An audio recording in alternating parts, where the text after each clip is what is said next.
আসলে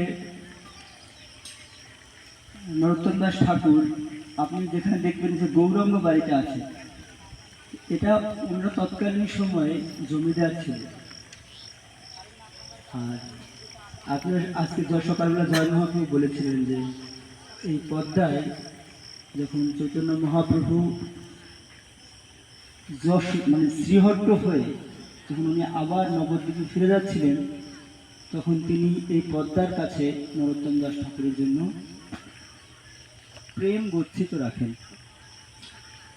তো এই যে গচ্ছিত সম্পদ রাখেন, তাকে এটা এই স্থানে আমরা আগামীকাল বা পরশুদিন এই পদ্মায় যাব, যেখানে উনি গচ্ছিত রেখেছিলেন। তো এই এই যে খেতুরি ধামকে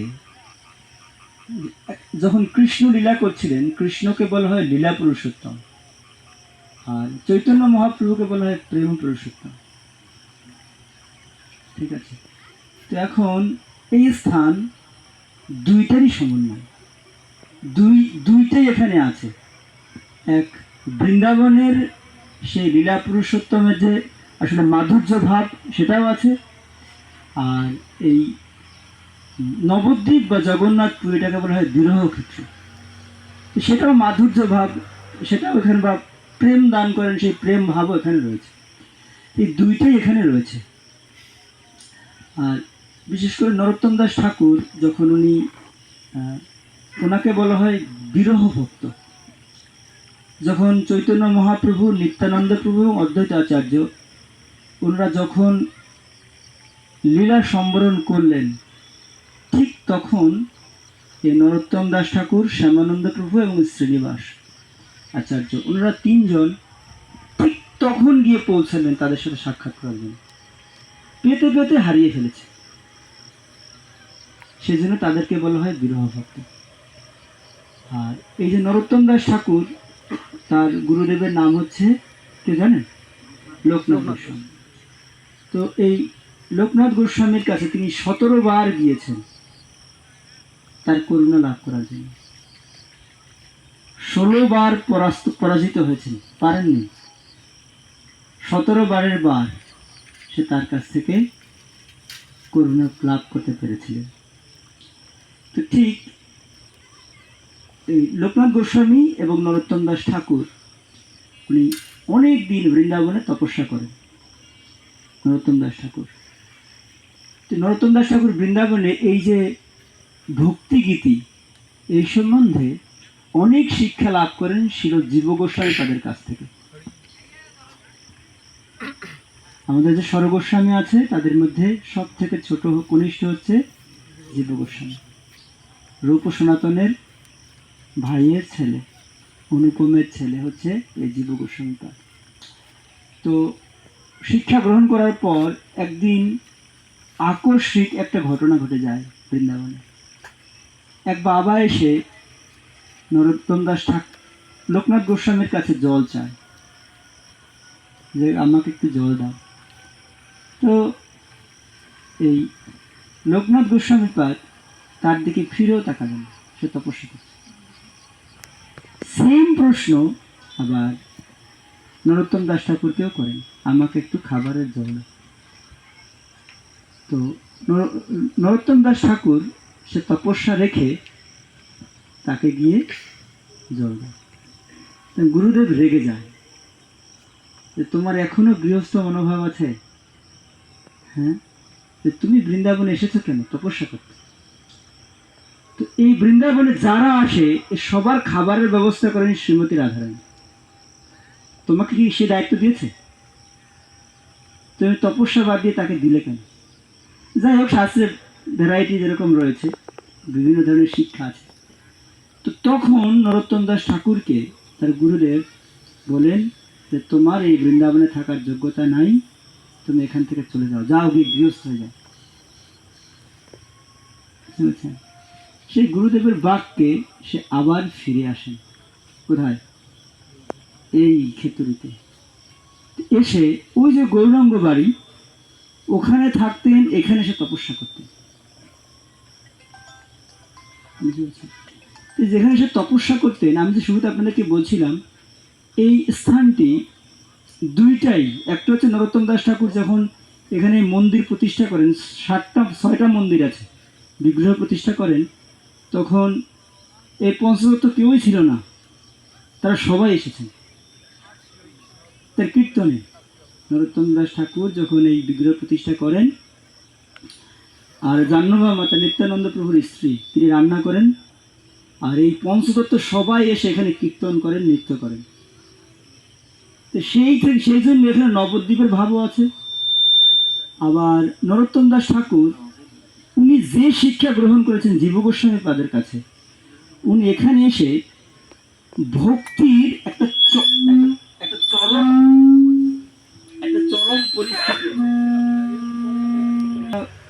চরম পরিণতি আছে। তখন সে মানসিকভাবে মানে ভগবানকে সবসময় চিন্তন করতে পারে। আমি বলছি এটা কিন্তু সহজ সহজ ব্যাপার না, এটা কিন্তু ভক্তির একটা চরম পরিণতি। তো নরোত্তম দাস ঠাকুর এখানে, এই যে আপনি ক্ষেত্রী গাওয়া দেখছেন, এই ভজনস্থলীতে বিভিন্ন জায়গায় বসে উনি বিভিন্ন ধরনের ভজন নিয়ে রচনা করতেন। আর এই ভজনগুলো আর বর্তমান গানের সাথে পার্থক্য হচ্ছে, এই গান দর্শক শ্রোতা সন্তুষ্ট হবে সেজন্য লেখা হয়, কিন্তু এই যে ভজনগুলো উনি এটা দর্শন করতেন, ওটা লিখতেন। এই স্থানে একটা ভজন উনি লিখেছিলেন, আমি যদি আপনারা চান আমি বলতে পারি। জাস্ট আমি এটা বলছি এজন্য যে এই ভজনগুলো এভাবে উনি লিখেছেন। কৃষ্ণ সকালবেলা সখাদের নিয়ে আর গাভীদের নিয়ে গোচরণে যাচ্ছে, আর পুরো ব্রজবাসীরা, পুরো বৃন্দাবনবাসীরা কৃষ্ণকে সারা দিন কিভাবে স্মরণ করতেন। আর শুধু তারা না, যারা যারা গোপীগণ আছেন, বিশেষ করে শ্রীমতী রাধারানী আদি গোপীগণ, তারা কিভাবে এই যে সখাদের নিয়ে কৃষ্ণ গোচরণে যেতেন, এই যে অদর্শন, তারা কিভাবে থাকতেন, সে কথা নরোত্তম দাস ঠাকুর উনি এই স্থানে বসে লিখেছেন। উনি লিখছেন যে এদেহে নাগর বড় শুনহে মুরালি ধর, নিবেদন করি তুয়া পায়, চরণ নখর মণি যেন চাঁদের বাখানি, ভালো শোভে আমার গলায়। শ্রীদাম সুদাম সঙ্গে যখন বনে যাও রঙ্গে, তখন আমি দুয়ারে দাঁড়াই, মনে ভাবি সঙ্গে যাই, গুরুজনার ভয় পাই, আখি রহে তুয়া পানেছে, চাই নবীন মেঘ পানে, তুয়া বধূ পরে মনে, এলাইলে চুল নাহি বাঁধি, রন্ধনশালাতে যাই, তুয়া বধূ গুণ গাই, দুয়ার ছলনা করে কান্না। মণিও নও মানিকও নও, যেন আঁচলে বাঁধিলে রব, ফুল নও যে কেশে করে বেশি, যদি নারী না করিত বিধি, তুয়া হেন গুণনিধি, লইয়া ফিরিতাম দেশে দেশে। অগুরু চন্দন হইতাম, তুয়া অঙ্গে মাখা রইতাম, ঘামিয়া পড়িতাম রাঙ্গা পায়। কি মোর মনের স্বাদ, বামন হয়ে চাঁদে হাত, বিধি কি কবু পুরাবে মোর আশ। নরোত্তম দাস কয়, শুনো ওহে দয়াময়, তুমি মোরে না ছাড়িও দয়া। যেই দিন তোমার ভাবে আমার এই দেহ যাবে, সেই দিন দিয়ে পড়েছে। মানে আপনি বিবেচনা করে দেখুন, বৃন্দাবনে নন্দগায় বিশেষ করে একটা একটা একটা শিবলিঙ্গ আছে একদম নন্দভবনের সামনে, ওর নাম হচ্ছে আশেশ্বর মহাদেব। তো ব্রজবাসীরা দেখতে আসতেন যে এই যে আশেশ্বর মহাদেব কোন কানে ফুল পড়েছে, সেই দিকে পড়েছে, কৃষ্ণ আজকে সখাদের নিয়ে সেই দিকে যাবে গোচরণে। আর ওই সমস্ত গোপীগণ গিয়ে তো তাদের মায়েরা গিয়ে সেই রাস্তায় গিয়ে বসে থাকতেন কৃষ্ণ যাবে এক পলক দেখার জন্য, কিন্তু সেই এক পলক হয়তো দেখা হতো না। কেন হতো না? গাভীরা অত জোরে নাচতে নাচতে যেত, আর কৃষ্ণ এমনভাবে বংশী বাজাতে বাজাতে যেতেন, গাভীদের এই যে খুরের দ্বারা উড়ন্ত ধুলোয় আর কৃষ্ণকে দর্শন করাই হতো না। সেই আক্ষেপ নিয়ে বসে থাকতেন, আবার সন্ধ্যাবেলা কখন ফিরে আসবে। সেই যে মানে ভাব, সেটা নরোত্তম দাস ঠাকুর, রাধারানী আদি গোপীগণ কীভাবে থাকতেন সেটা আমরা এই ভজনের মধ্যে দেখেছি। তার মানে আপনি ভাবুন, এটা এইরকম ভজনের, এটাকে বলা হয় সিদ্ধ অবস্থা, যখন কেউ চাইলেই কি হচ্ছে, ভগবান এখন কি করছেন সেটা সে দর্শন করতে পারেন। আর ওটা দর্শন করে করে উনি লিখেছেন, বুঝতে পারছেন? সেই জন্য এই নরোত্তম দাস ঠাকুর, ওনাকে বলা হয় এই যে এই আমি যে তিনজনের নাম বলেছিলাম, শ্যামানন্দ, নরোত্তম আর শ্রীনিবাস, এই শ্রীনিবাস আচার্য হচ্ছে মহাপ্রভুর আবেশ অবতার, আর এই নরোত্তম দাস ঠাকুর হচ্ছে নিত্যানন্দ প্রভুর আবেশ অবতার, আর শ্যামানন্দ প্রভু অদ্বৈত আচার্যের আবেশ। এখন আপনি ভাবুন, তো এই জন্য এই নরোত্তম দাস ঠাকুর কোনো সাধারণ ব্যক্তিত্ব না। যে বৈষ্ণব নাচেতেই পৃথিবী ধন্য হয়, যার ইচ্ছা মাত্র চতুর্দিকে পাপ হয়। যে বৈষ্ণব না চাইতেই পৃথিবী ধন্য হয়ে যায়। আপনি দেখবেন এই যে রাজশাহীর দিকে বা উত্তরবঙ্গে এত এত ভাব কেন, মানে ভক্তি ভাব কি জন্য? এই যে নরোত্তম দাস ঠাকুরের বিশেষ করে। তো সেই জন্য এই যে স্থান, আমরা তো কি বলে চর্মচক্ষে দেখে তারে প্রপঞ্চের সব, আমরা চর্মচক্ষে দেখছি, আমাদের যেমন চোখ ওই রকম দেখছি, কিন্তু এই স্থান কোনো সাধারণ স্থান না। আপনারা আপনারা আজকে ভাববেন, যদি আপনাদের কাছে কেউ বর্ণনা করতে বলে বৃন্দাবনটা কেমন, আপনারা কেউ জাননি, ধরেন কেউ যায়নি, এখন আপনি কিভাবে কেমন ভাবছেন বৃন্দাবন? আপনারা তো ভাবনা তো করবেন বৃন্দাবন, আপনার নাম শুনে থাকবেন, ও আচ্ছা আমরা অনেক শুনেছি এখানে অনেক গাভী আছে, অনেক বন আছে, এরকমেরই হবে। ঠিক আপনারা মিলাবেন আশেপাশে তাকিয়ে, সেরকমটাই। আমি ভাবছিলাম সকালবেলা যে এখানে অনেক গরম, বৃন্দাবনে অনেক গরম, প্রায় 50-52 হয়ে যায়, 54 হয়ে যায় গরম, 54 ডিগ্রি সেলসিয়াস, আপনার প্রচণ্ড গরম, শীতের সময় প্রচণ্ড শীত, ঠিক আছে? সেই জন্য ভক্ত শিল প্রভুপাদ যখন পাশ্চাত্যে গেছেন, তখন উনি বৃন্দাবনকে সাথে করে নিয়ে গেছেন, মানত আপনি বৃন্দাবনকে ওখানে এস্টাবলিশ করেছেন, ঠিক নরোত্তম দাস ঠাকুর। আর এবারে যখন কিছুদিন পর গুরুদেব ভাবছেন আমি আমার শিষ্যটাকে পাঠালাম, গিয়ে দেখি কি করছে। কিছুদিন পরে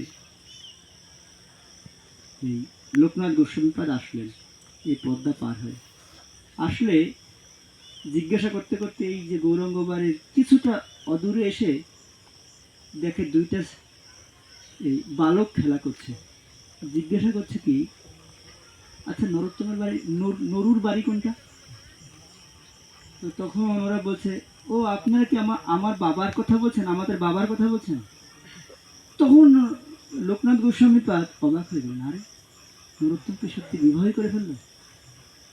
হ্যাঁ, এবারে যখন এসে নরোত্তম দাস ঠাকুরের সাথে সাক্ষাৎ হলো, জিজ্ঞাসা করছে, আচ্ছা কি তুমি শেষ পর্যন্ত বিবাহ করেই ফেললে?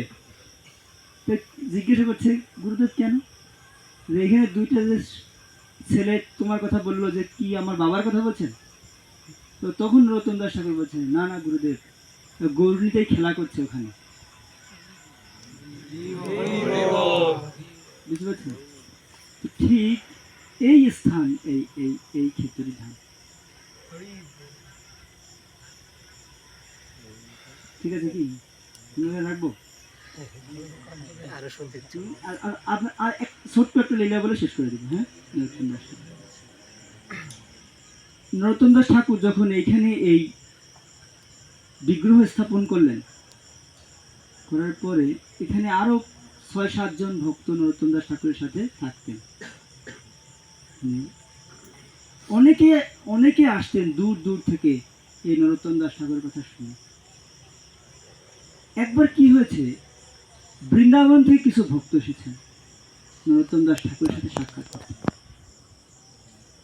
এসে এমন সময় আসছেন যে তখন এই গৌর নিতাই আদি বিগ্রহগণের জন্য রন্ধন করা হয়েছে, সেটা এখনই ভোগ লাগবে, তো ভোগ লাগাতে নিয়ে যাবে, তখন ওই ভক্তগণ এসে মন্দিরে উপস্থিত হয়েছেন।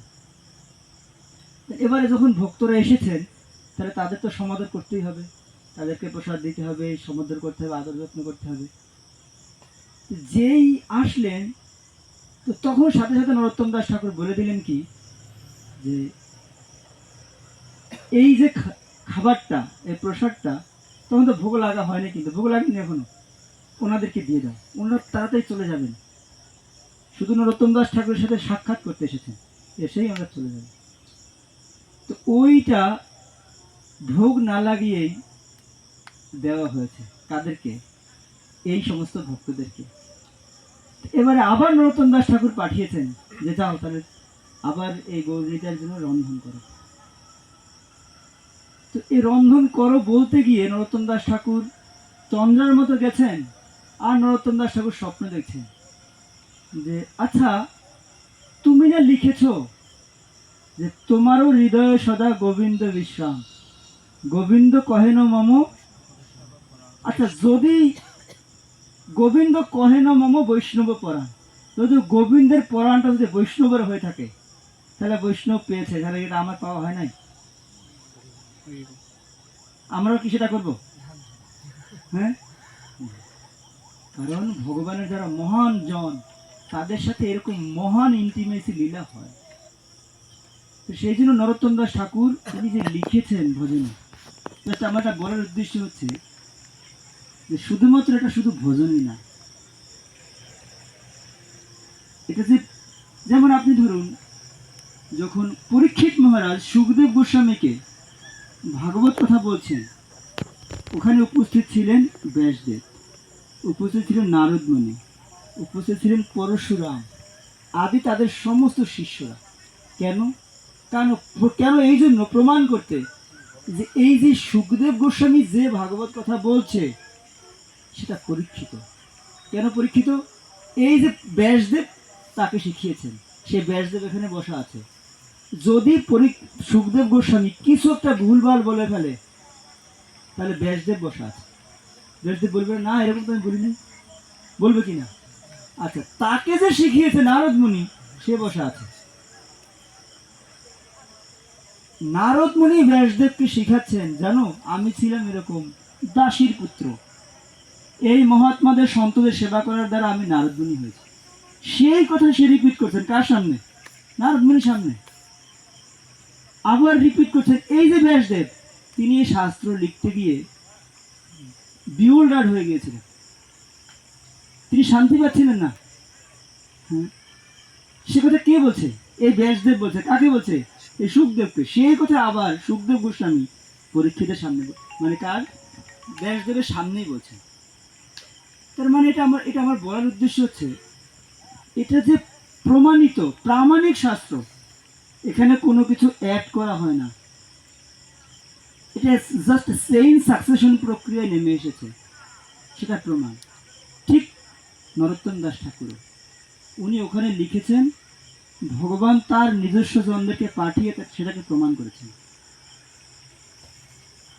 বুঝতে পারছি? সেই জন্য এটা হচ্ছে প্রামাণিক।